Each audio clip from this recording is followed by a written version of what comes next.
Yan sa yung adobo. Wow. Ako, nagsisimula akong manok.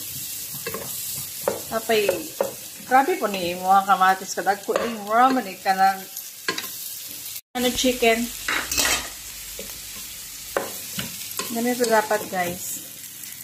Mag-isa kayo ng manok, ng tinola. Dili siya yung... Wow, sarap naman yan, Ling. Luto na po siya. Luto na yan? Ikaw na nga. Ikaw. Di ba? Sarap yun. Tingnan mo.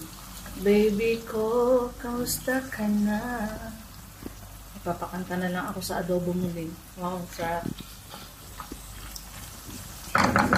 Patay na lang. Patayin mo, Ling. Wait lang. Kunti lang mga 5 seconds. Guys, nakalimutan ko pala yung ahos. Thunders naman ako eh. Yun lang. Ako na naman kakain ito. Ayos ka dyan, Ling. Huwag kang tatawa-tawa dyan. Ano yun? Tapos yung luya,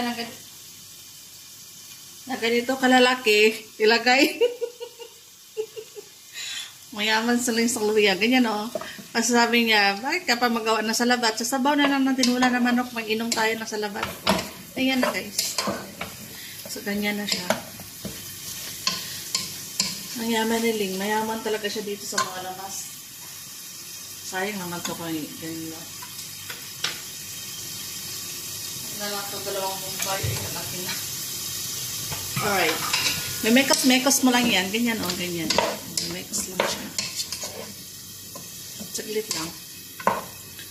Para ma-absorb yung mga lamas dyan sa manok. Takpan mo muna yan. Saglit lang. Tapos, templan mo na lang muna siya ng asin. Para magkalasa yung manok. Ano ka ba, Ling? Ganyan na tinula. Yan. Okay. Tapos, pangkalasa. Ganyan, o.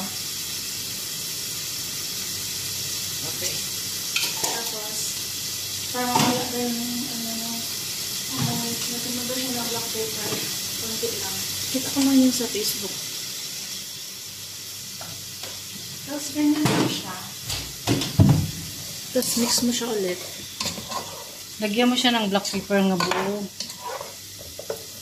May black pepper ba yun na buo yung tinula?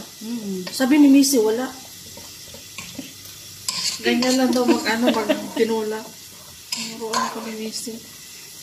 Sabi niya, ganun daw. Mas masarap yun pag mayroong black pepper na buo. Kasi yung bango niya.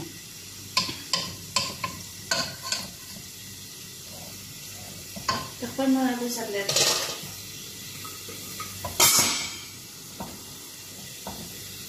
Ay, pakita yung kamay ko dyan, Ling. Ito naman yung sa akin, adobo. O diba, pagpalpak yung sinabaw niya, may adobo ako. Nilo ko muna siya ng suka para mawala yung langsa. Okay, takpan natin. Hintayin natin saglit. O diba?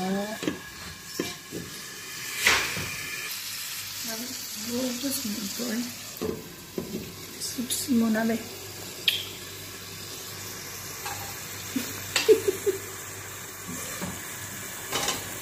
O diba ganyan na siya? Pwede mo na siya lagyan ng sabaw kasi na siya, nagisa-gisa mo na siya sa kamatis. Laki naman ang luya ni Ling. May pangsalabat man talaga ito, Ling. Paborito na sa hiko yan. Basta lang ganyan.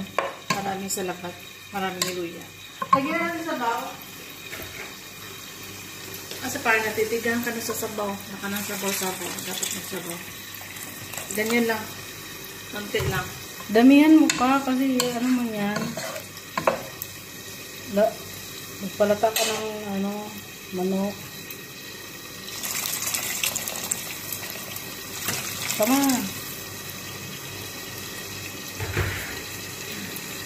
Yan, hayaan lang siya guys na maluto yung manok. bago natin ilulunod yung ating repolyo. Ilulunod. Oo.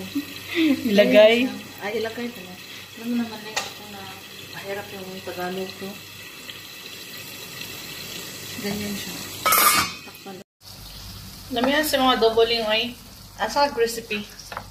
Kasi katudlo sa ima.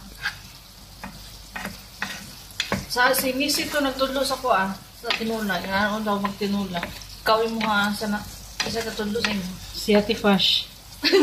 Sa Ate Pas ni mo? Oo. Bitaw, hawad sa to siya. Hawad to siya. Eh, kaning tinula, si, anong food, si Sir Rico, yung sa kadaghanon daw lagi ang, luya.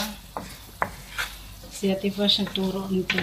Ganito daw magluto ng adobo. Tapos, ganito lang siya. Yung recipe niya ginamit. Wow, sana all. Try ko lang. Shop, tingnan mo. Na-arab ko na. Tingnan mo kung tikman mo. We. Sarap nga. Parang mapaprequest ako lang. Baby ko, ikaw na nga. Ito yung tinola. Grabe kaling ha. Sarap ng tinola. Umaaso-aso pa yan.